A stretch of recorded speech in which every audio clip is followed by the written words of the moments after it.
Today's episode is brought to you by Cloisonne, one of the world's fastest growing network marketing companies. With our life-changing products and our revolutionary Try It For Free, It's On Me campaign, we are changing how people make money from home. So if you're interested in helping people improve their health and their wealth by giving away products for free, then visit cloisonne.com. That's CLOIXONNE.com. Cloisonne's easy as 1, 2, 3 system is helping the average everyday person earn a significant income just by showing others how to give away life-changing products for free. So visit cloisonne.com. That's CLOIXONNE.com. Start changing your own health and your own wealth today.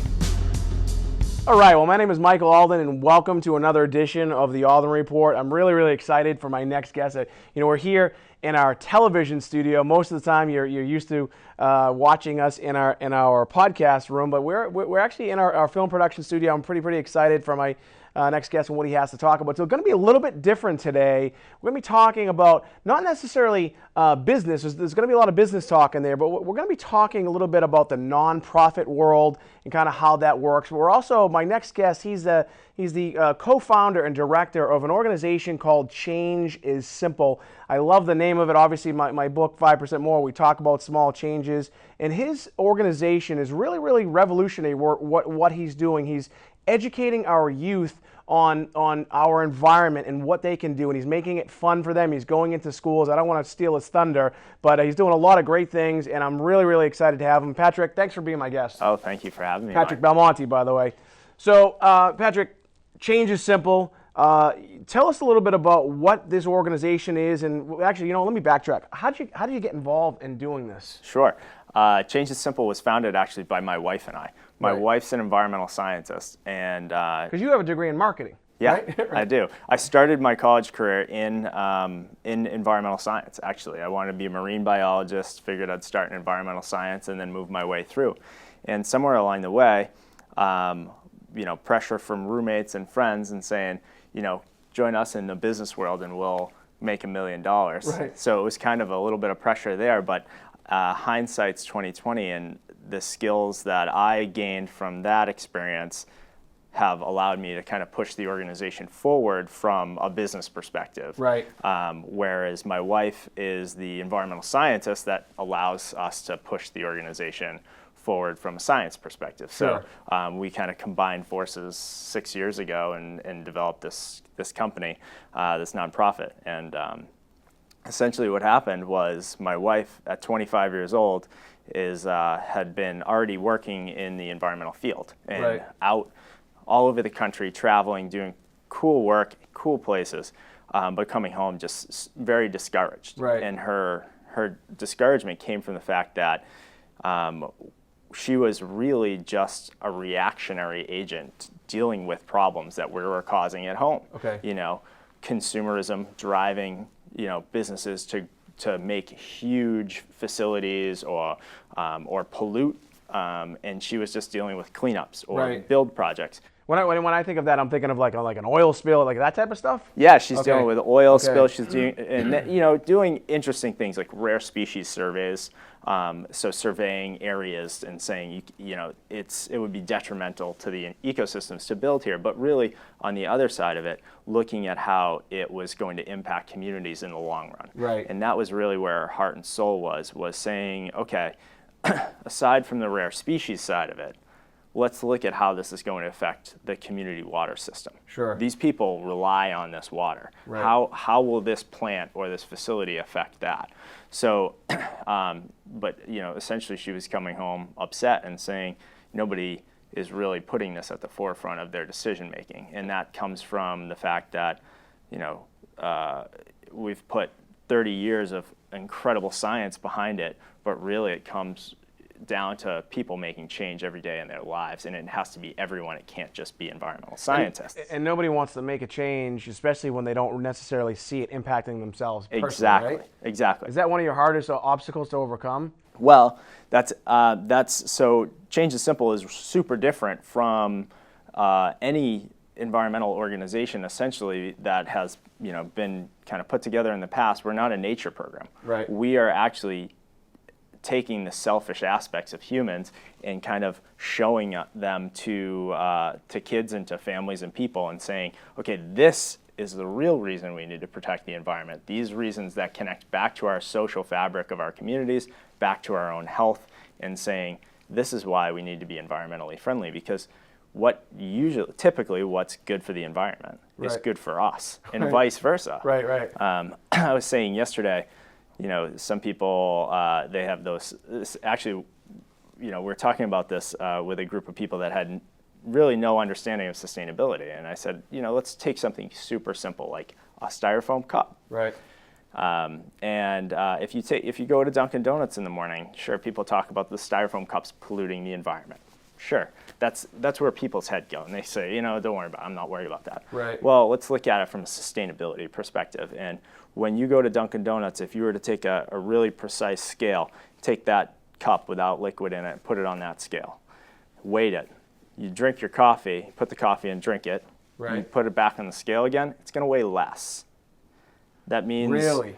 The acid and the heat in that coffee is degrading that polystyrene that's in that styrofoam cup. It's going into your coffee, you're putting it in your body, and it's an incredibly carcinogenic material. So it's like, this is how this is happening in our communities. Do you show that? Like, do you have a demonstration of that? I mean, that's pretty powerful. That's something we talk about with adults. That's not something we talk about with kids, because that can be scary to them. And we're about making it fun, and engaging and empowering for kids when we run educational programs for kids.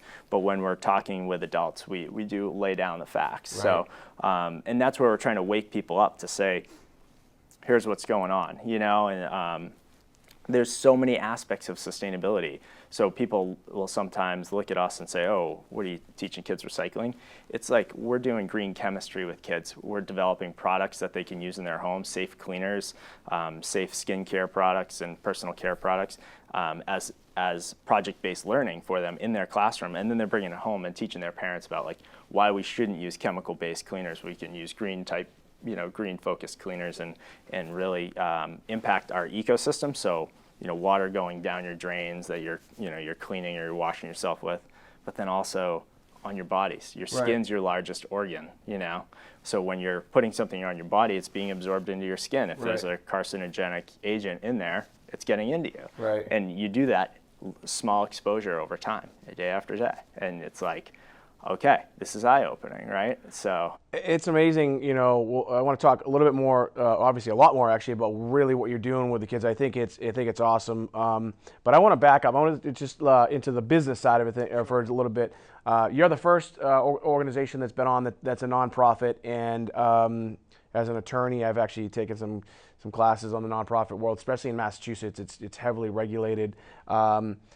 Take me back to that fateful day where you and your wife said, okay, I'm going to leave my job, or she's going to leave her job, and we're going to dive in, because that's a big deal.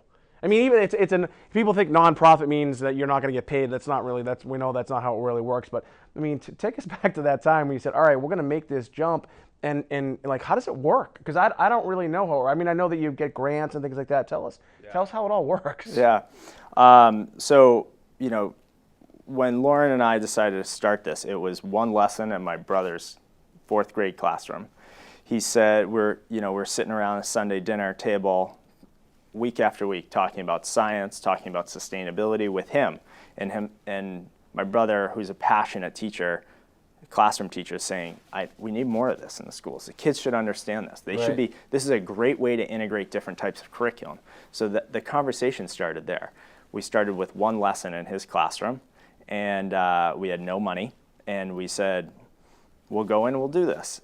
So my wife and I went in, we planned a lesson alongside, my brother, and it went great. Right. It went awesome. We thought going in, if we can impact 1 kid, 5 kids, success. Sure.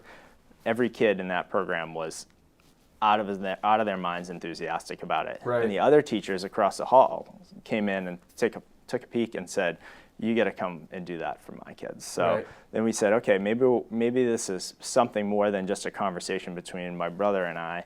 So, we started developing new ideas and new curriculum around sustainability that we were integrating into our own lives and saying, okay, what are we doing at home? What are we doing to protect ourselves and our health? Because really that's something that my wife and I, Lauren, are totally united on is the health of our bodies. Sure. It's just like that's the number one priority in our lives. Right. So we just started developing curriculum and going back to my brother's classroom. And then someone said, we're going to pay you to come to the school in Marblehead. Right, because I'm guessing at the time you both probably still have your full-time jobs. Full-time jobs. Right. We're sneaking out of work or calling in sick if we had. I remember we had. This is the stuff, by the way, that fascinates me that people don't realize too on the entrepreneurial side of things. And I'm glad you said that you still had your jobs. I think a lot of times people make the mistake of quitting their full-time job before they really have a plan, and then it's like almost too late. Right. So again, like you said, you're still working, you're banging out, you're using your probably sick days, and you're building this thing. And at that early stage, you probably didn't realize what it was going to be, right? No, yeah, we didn't, and that's where we said. So we started doing this work. We kind of just wholeheartedly jumped into teaching when people would inquire, and it was through social media, Facebook. People would say, "Oh, I saw pictures of this. Come, will you come?" So then we took a step back and we said, "Okay, we need to look at this as, is this something we're going to pursue? What are the avenues?" So we looked at the marketplace, looked at other nonprofits, looked at other for-profit organizations that were doing education, and said, do we want to be in an ed tech space? Do we want to be doing this online? Is this anything at all? Are we overlapping too much, or could we, So we said this really stands alone, and let's take the money and form a nonprofit. Hold on, take the money. What money? So schools started paying us to come to them. Right. So PTOs would pay us. So you were kind of saving that money because you had your regular jobs. We had our regular jobs, and we said, we're not going to touch this. Right. We're going to put this in an account and kind of earmark it as something that we don't touch, and say, if we're going to do anything with that money, it's going to invest back in this mission, whether it's us doing it or us investing in another organization that may do it, because it was our passion. So then we decided that after looking at kind of the marketplace and the scope in schools and what was preferred by partnerships with schools, we said the nonprofit was the way to go. So we then took we kind of dove into nonprofit law and basically taught ourselves nonprofit law for 6 months, and that was complicated. Super complicated, especially for someone. Do all these. You got to do all these annual filings and quarterly filings, and you have to meet a certain standard. So we dove into that, and then we filed for a 501c3, and got that determination from the government, and said okay. And then it was still very part-time. It was just something that we needed this money to be allocated properly and handled properly. So that was the first step, and even for another year and a half or so, it was still very part-time, and it was not paid. It was not paid for several years after that. So we both ran the organization from our full-time jobs. Once we took on some staff, we paid them and volunteered our own time. And I think we knew that we would drive it forward, and we had the passion to make that happen, but we knew that help is not easy to come by. So we found some good people, and we said, we're going to take these funds and use it to pay them. That's the interesting thing again. So it's a nonprofit. Again, we're on with Patrick Belmonte he's one of the co-founders with him and his wife. What's your wife's first name? Lauren. Of an organization called Change is Simple. So if you'd like some more information about Change is Simple, you just go to ChangeIsSimpleorg.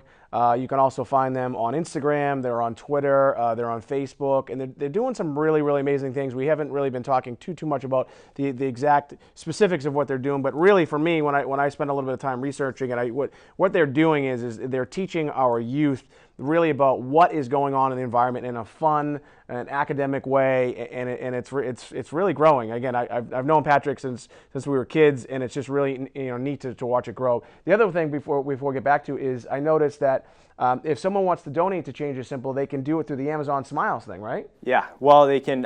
You can log into Amazon Smile and purchase something, and we get 5%. Well, I just thought that was kind of cool. But you can also donate just by going to ChangeIsSimple.org. Again, what they're doing is awesome. They have camps. They're doing all these different things. It seemed like a lot of fun. And I have a little girl, and we talk a little bit about the environment. And there's so many of us don't really think about the environment until it has a direct impact, on our lives. And what you just said about the coffee thing is like, wow, I don't drink out of those cups, thank God. So, all right, so the part you were talking about, and this is where we, on the Alden Report, we talk to a lot of business owners, entrepreneurs about that lifestyle. I mean, you are an entrepreneur. There's no other way to describe it. And it's hard for people to understand that, for years, and probably up until, I would guess, up until probably just recently, you were paying yourself. No. Right? Yeah. It's like, I mean, that hurts, right? Sometimes, right? It's like. Sometimes. Yeah. Yeah. But when you're passionate about something, I think that's a big part of it. Is just being as enthusiastic from failure to failure as you were in all your successes, and that's going to make you ultimately in the long term successful. So what? All right. So at what point did you finally make the decision that okay, we can sustain our own lives? And again, people think of a nonprofit and they think that people aren't going to. You have to make a living. You got to live in a home and buy groceries and all these other things. How did that happen? When did you realize okay, this is it? It is a business. There's no other way to also describe that. We have revenue coming in that can support staff. What do you have, like 10 people working there? Or? We actually don't. We have, there's... I saw a picture with like a bunch of people. Yeah, there's 6 staff members. Yeah. And then what we do is our model, we take college students out of the Boston area and we put them on a small stipend for a period of time for 6 months. Right. Put them... Like an internship kind of? Yeah, like an internship, but it's a little bit more dedicated. Yeah. We train them on our model, and then they go out to the schools and teach in the schools. They teach our model in the schools. So we send staff out with them, but essentially they're the mentors, the science mentors for these kids, and they're so that allows our staff to be bigger than our funding model needs to be. So that's interesting. Yeah. So is it and to me, I start thinking like franchise when you start. I mean, is that kind of what is that almost the model in a nonprofit way? In other words, can these college kids open up a Change Is Simple somewhere else? So that's or are you thinking about that's the long-term goal is to be able to train people to do this anywhere that they want. Because I mean, when you think about the college pool of students, they're eager and passionate. They want to engage in their community, and they're on the forefront of education and sustainability and all of the information that's out there. What's really interesting about college students and colleges in general is that they don't need to be focused on a quarterly report. They don't need to be focused on a profit margin. Right. They can look at all the facts from 50 years ago to 50 years forward. Right. So we get the most up-to-date sustainability data from these college students, and then we work with them to develop new programming and put that in place in classrooms. So it's never biased information. It always is on point, using the most up-to-date technology and tools and data. Right. So the college students are an incredible pool. So what we see this doing is kind of getting to the point where we can have a strong foundation here in Massachusetts, and then saying, okay, let's go train other college students and help teachers and college students meet each other so that those college students can come into their classrooms and deliver this. Right. All right, so back to my question. At what point did it make sense for you and your wife to say, okay, we can do this full time? What happened?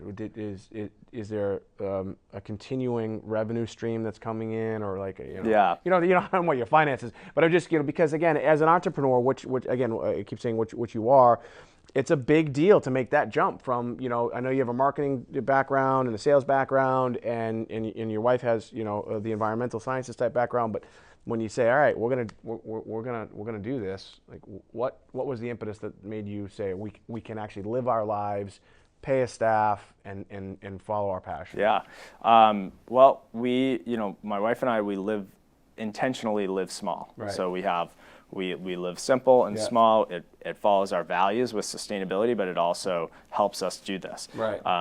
Not that we need to be scraping by. Right. We don't, but we are we're constantly focused on the financial viability of it all. So we want to make sure that we can continue to do this. So we did get a grant that allowed us to kind of grow a little bit and feel more secure in our place. Is that the grant here? So we are here in the Cumming Center in Beverly, Massachusetts, and it's where our offices are, and they donate to all sorts of organizations. Was it that one? Yeah. That was a pretty big one. That was a big grant. Yeah. That was in 2013. Yeah. So we started this in 2010. Yeah. So it was 3 full years. Right. And then even after that, we took that money, we dedicated it. And that doesn't all come at once, too. It comes over a period of time. Right. So we dedicated that money to staff, and then we were able to kind of slide some revenue creation over to a fund that would eventually build to a point where it could start to fund positions for directors. Do you have as part of your own sustainability model for Change is Simple, as far as staying in business, so to speak?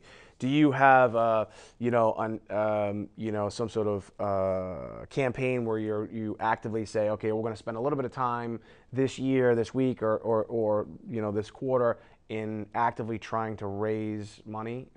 Yeah. So we're always we're actually I should back up, and I should say that we never focused on that in the beginning. Right. You have to, though. I know, but we come from the school of thought where you just work. Right. You work, you get it done, you prove yourself, and then things would come to you. We felt we were in the early stages of this, and we felt as though really hard-pressed fundraising was not there yet for us, as far as having a real good case for support. We wanted to prove the work, impact a lot of kids, have clear outcomes.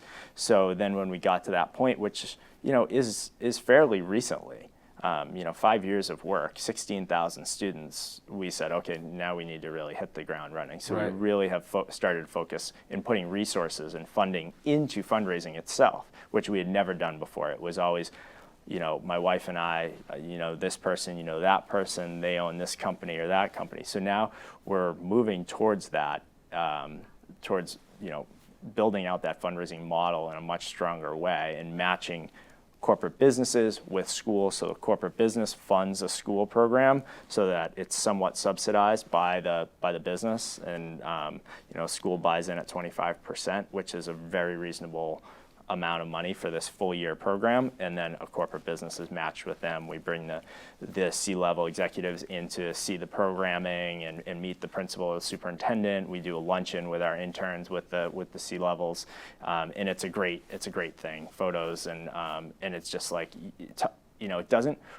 What's great about Change is Simple is it doesn't choose a group. It doesn't say this is for this kid or that kid. It goes in and it reaches the kids in that elementary school, all of them. And whether they're in an underserved community or an affluent community, it doesn't matter. Everyone needs to be in the core values of sustainability and thinking about it, because it affects all of us. Now, do you work with, I've been on a couple boards before, nonprofits, and when some of the discussions we would have, and I do a lot with the Y, and the Y is, especially here locally, the head of the Y, Chris Lavasco is his name. He's got a very unique way of looking at things. Sometimes I think nonprofits think that they're competing against each other. Do you work with other nonprofits like the YMCA or even like here locally in Beverly, like Beverly Bootstraps or something like that, to come together? Yeah. We're of the same thought. I think it's kind of that new way of thinking is you don't work in silos, you work together. Right. We've worked with Beverly Bootstraps in the past. We have a mobile garden, so they have their mobile market, so we go along. That's what I thought of. Their mobile market is really, really cool. Yeah. We work with the Y. We're running Y after school program. So we bring environmental scientists and college science students into an after school program that's collaborating with the Y program. Beverly Children's Learning Center. Yep. We've worked with them, and this weekend we're going to be at the New England Aquarium doing some World Ocean Day work with the New England Aquarium. So we always try to partner. Lynn Boys and Girls Club. So we're always going out because it's a real specialty niche that we're working in, and people are starting to become more aware of it. So it's tough to do that. The Y is an incredible program that can reach a lot lot of people, but sometimes their summer camp programs are focused more on the recreational side of it, where we can come in and have an expert in that area talk about something really relevant to the kids. Yeah, I mean, I think that's the right way to think about it. You know, so again, if you're, especially with you, I mean, it's really, really unique what you're doing. And you know, when you mentioned the Beverly Children's Learning Center, some of these other ones that seem to kind of compete with each other, and I think it's smart to collaborate with each other, because there's always going to be new opportunities there. In a second, I want to ask you a business-related question about obstacles, and one of your most difficult obstacles is and how you overcame it. Folks, we are on with Patrick Belmonte. He is the co-founder and director of an organization called Change is Simple. You can find out more about Change is Simple at ChangeIsSimpleorg. They're really doing some amazing things for our youth, and you know, he said he's already impacted 16 to 17,000, probably even more than that, kids, not only here in Mass, but really all over New England, and it's growing. So, you know, if you'd like some more information about them, you can find them on Instagram and Twitter and on Facebook, and they're really active there. And again, the things that they're doing, they have a camp. We'll probably talk a little bit about that as well. It's really, really forward thinking, and we need organizations like this, and we need people like Patrick and his wife and the people that work for him to really focus on the environment in a fun and exciting way. So.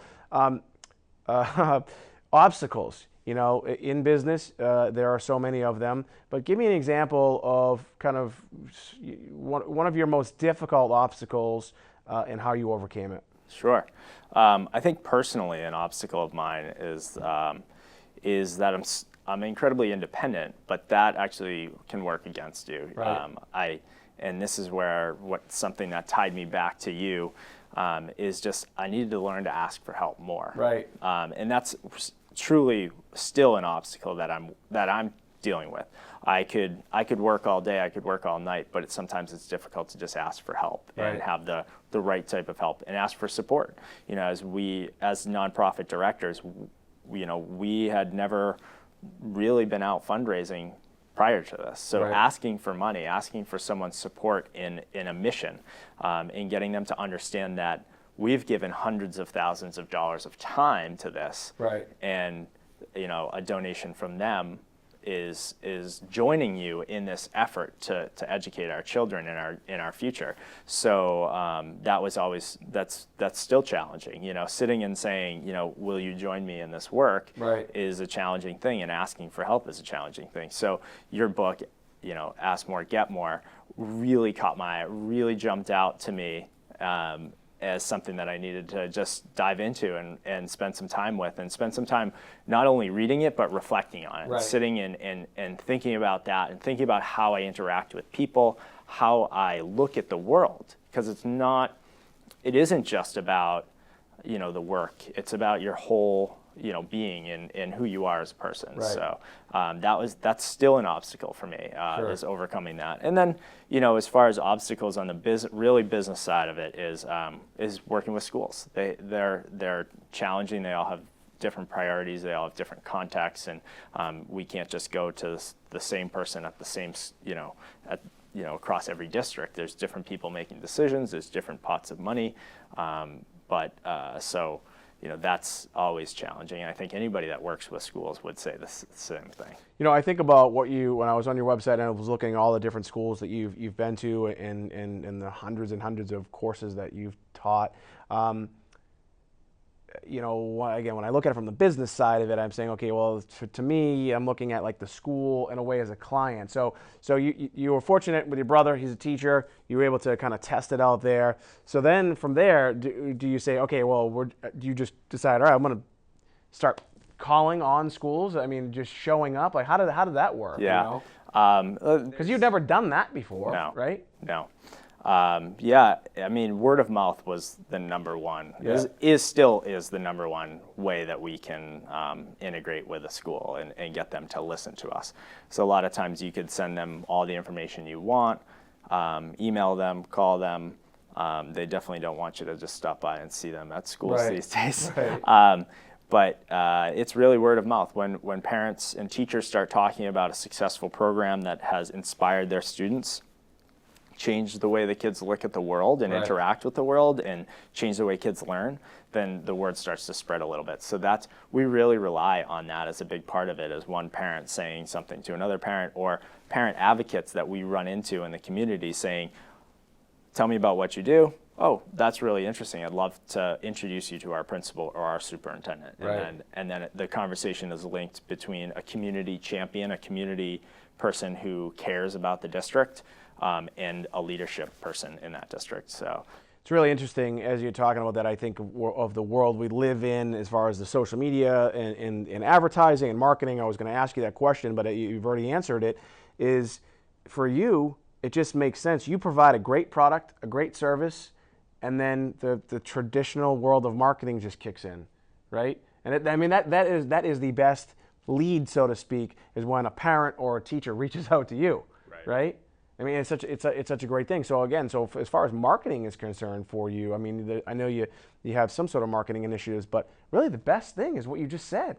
Just do a great job and people come to you. Right. Yeah. And we're really focused on quality. I think that sometimes nonprofits are associated with just trying to, squeak by and not focus on quality, but just focus on like how big can we get, how fast can we get there, or how much money can we raise. We're really focused on like quality delivery of these units of education and really embracing the educational model and customizing programs so that they fit into communities, looking at what's happening in the community and saying how can we tweak this lesson or this unit of education to really fit into that public school system and the challenges that they're having at a sustainability level. Well, that's interesting. I was going to ask you, that about, your model and some of the things that you're teaching, but I think what you just said is you're changing it based off of where you are. Sometimes, yeah. I mean, place-based learning, they call it, which is essentially teaching really specific to where you are. For example, we have a great partnership with the Ipswich Public Schools, and they had a huge drought in their community. And the Ipswich River runs right through town. Every kid knows it. Every kid relies on it for their water. They had a massive, the worst drought in history last summer. Climate change. Right. Things are changing around us. There are dry riverbeds, everywhere. And in talking with their teachers as we prep to come in for a second year of programming, which is this school year that we're currently in, we kept going back to the we kept going back to the drought and saying, how do we deal with this? How do we look at sustainability long term, dealing with less water? Because we can't change, the fact that there's this drought, but we can change how we live so that we can sustain ourselves on less water. Right. So we create programming based on things like that. Right now, when we talk about climate change, is there, this is going to be my previous question, is there something that Change is Simple is really, really focused on, like this is kind of our core, and then we kind of modify our teachings based off of that? In other words, is it water, is it the air, is it, like you'd mentioned, toxins that are in our food or in our food supply? What's the kind of the main thing? You know what, honestly, we don't focus on one thing. We teach all aspects of it, and we teach it at the grade levels where what we're actually trying to do is inspire every kid in a different way, possibly. So if you have a group of 25 students, they're going to see a few different lessons from us.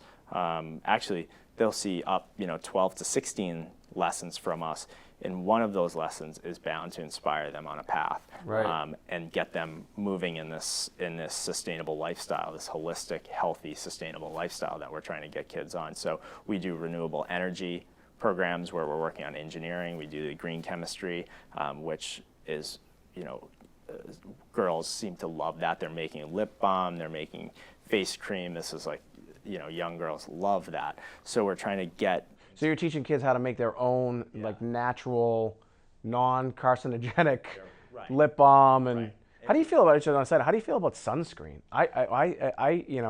There's so much conflicting information out there, but some of the stuff that I see that I believe in, I feel like putting sunscreen on is actually worse than actually getting the sun. Yeah, it's very detrimental. Sunscreen is a really hard thing to substitute because there's not a lot that will naturally block those rays. Right. So what we say the best thing to do is just cover up. Right. Give yourself moderate sun. Sun's important. It loads your body with vitamin D, as Right. you know. Right.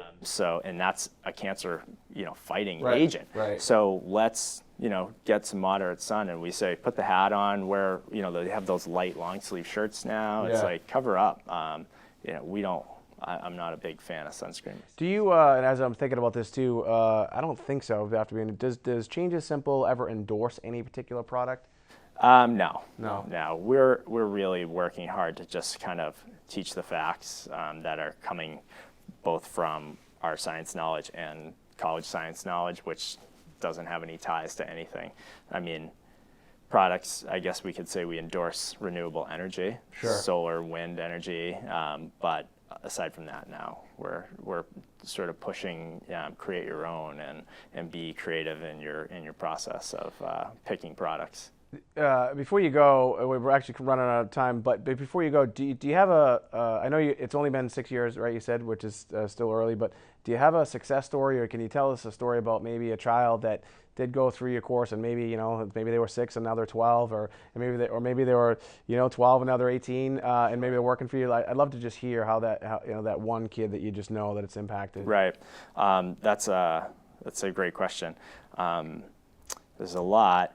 One that kind of jumps out is my wife and I were going to a meeting in Boston on the train, and we're dressed up, so I don't look like my normal self with jeans and a t-shirt on in a classroom. But I see this boy looking at me across the train, and he's sitting in one of the seats right there, and he's looking at me, I recognize this guy here. Right. So I look over at him, and we make eye contact. He's like, Patrick. Hey buddy, what's up? And he's like, hey, how are you?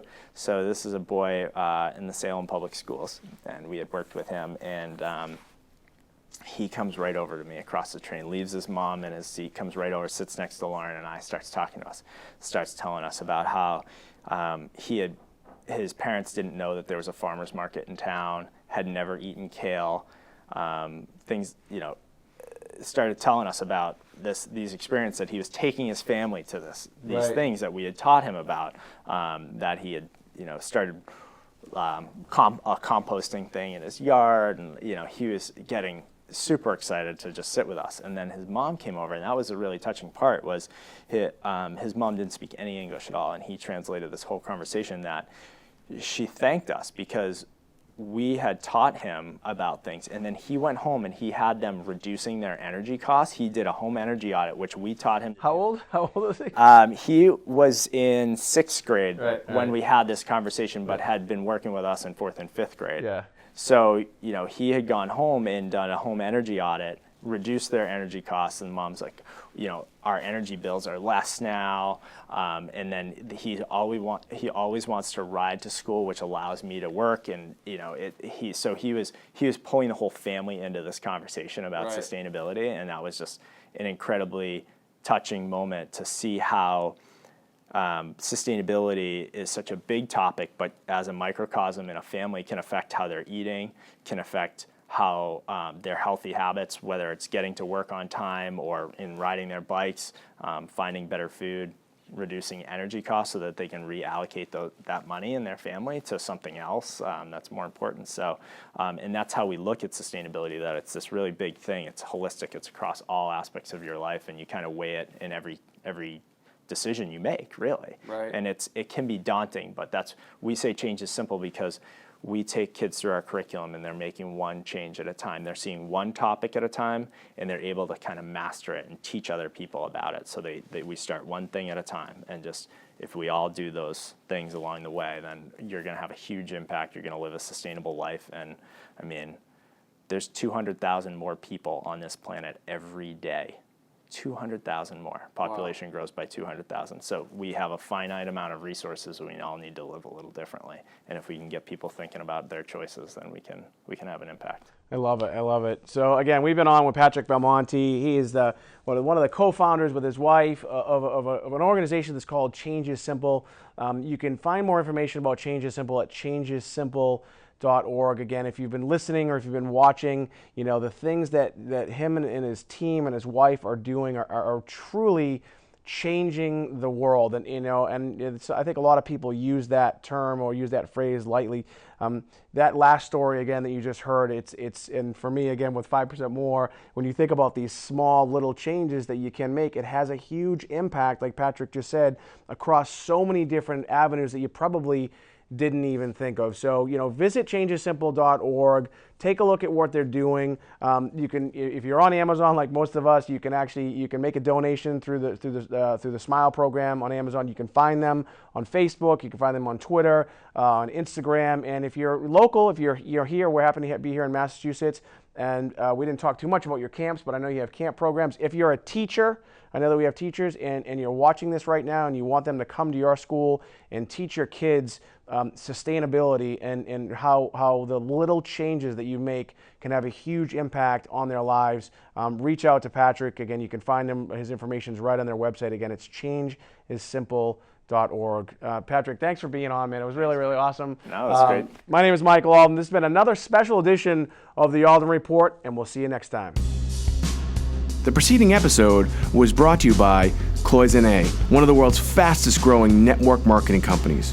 With our life-changing products and our revolutionary Try It For Free, It's On Me campaign, we are changing how people make money from home. So if you're interested in helping people improve their health and their wealth by giving away products for free, then visit Cloisonne.com. That's CLOIXONNE.com. Cloisonne's easy as 1, 2, 3 system is helping the average everyday person earn a significant income just by showing others how to give away life-changing products for free. So visit Cloisonne.com. That's CLOIXONNE.com. Start changing your own health and your own wealth today.